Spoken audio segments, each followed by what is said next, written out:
The commencement of Hajj, the annual Islamic pilgrimage to Mecca, marks the beginning of the most important festival of the year for Muslims around the globe.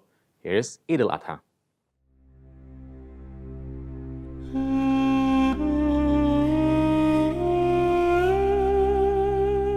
Eid al-Adha, also known as the Feast of the Sacrifice, is the three-day Muslim festival which is held to commemorate Prophet Ibrahim and honor his devotion to Allah.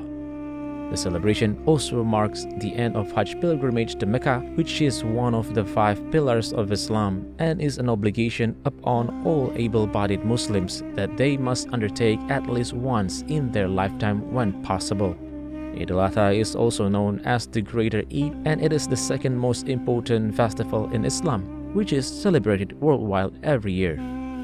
The honorable story which Muslims believe started when Prophet Ibrahim and his wife Hajar had a son Ismail after many years of praying to be blessed with a child. To test Prophet Ibrahim, Allah asked him to sacrifice his son for the sake of Allah despite the long wait of the child's arrival.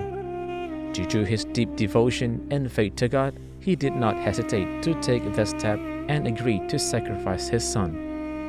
The obedience of Prophet Ibrahim to sacrifice his son demonstrated his strong faith in Allah, allowing Allah to spare his son's life, resulting in a lamb being sacrificed in replacement. Due to this miraculous event, Muslims are thought to have complete trust in Allah and remain resilient with whatever Allah tests them with. On this holiday, Muslims slaughter an animal whose meat is distributed among the family, friends, and the poor and needy. An essential part of this day is remembering the poor and needy through giving to charity, and also emphasizes the opportunity to gain the blessings of Allah. Indonesians are known for their kind and patient nature, and this is even more pronounced during the Muslim holiday of Eid al-Adha each year. Faith, charity, time with loved ones, and great food all come together on Eid al-Adha.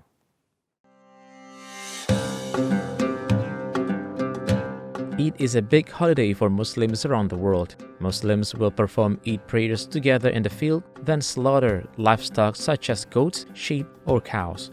In Indonesia, Eid al-Adha is also a special day. There are several unique traditions to enliven this celebration of Eid. Gamelan Sekaten is one of the most popular Eid al-Adha traditions in Indonesia that is commonly held in a Cirebon and Surakarta palace. The origin was that Wali Songo used gamelan to disseminate Islam in Indonesia. Locals usually make a prayer while watching gamelan performance, hoping they will get a bit of good luck and a long life for the next year.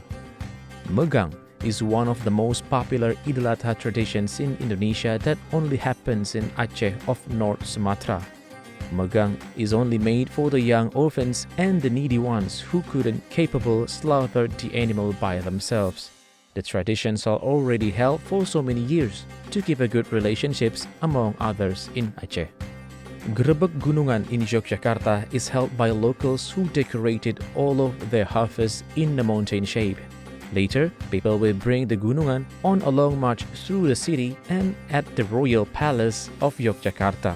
People believe once they get some of the harvest from Grebek Gunungan will bring luck for the next year. Indonesia is a rich source of distinct traditions and ceremonies. Eid al-Adha is usually eagerly anticipated, so don't forget to spread happiness everywhere. Not only famous for its natural beauty, Indonesia is also known for its culinary richness.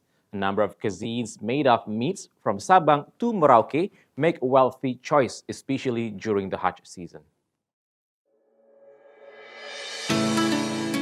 Goats are one of the animals that are widely used for sacrifice during Eid al-Adha in Indonesia. Following the sacrifice, the community process the meat into various culinary delights. Goat meat contains iron, protein, zinc, and much more. There are many recipes for goat dishes in Indonesia created with a mixture of spices. Sweet, slightly strong, and spicy, tongseng is an authentic Indonesian meat stew cooked with sweet soy sauce, cabbage, tomatoes, and coconut milk. This Japanese delicacy is completed with exotic herbs and spices, giving it a great flavor. while the coconut milk gives it a smooth, creamy texture. It is a spicy broth of goat soup traditionally made with a goat meat that is cut into bite-sized chunks and stewed in spices. There are many variations of goat soup, but the following two, the milky and the clear, are the most common.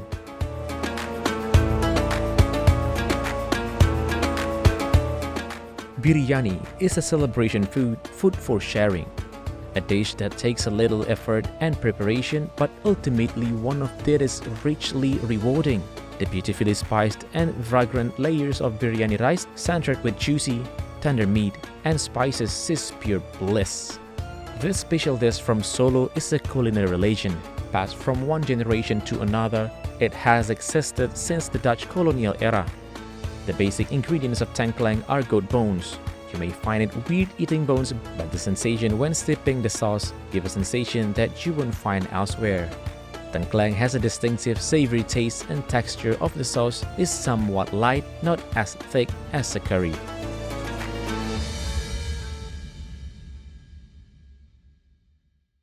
And that's the House News for today. Thank you for watching, and I'll see you in the next episode of House News only on TVR Parlemen.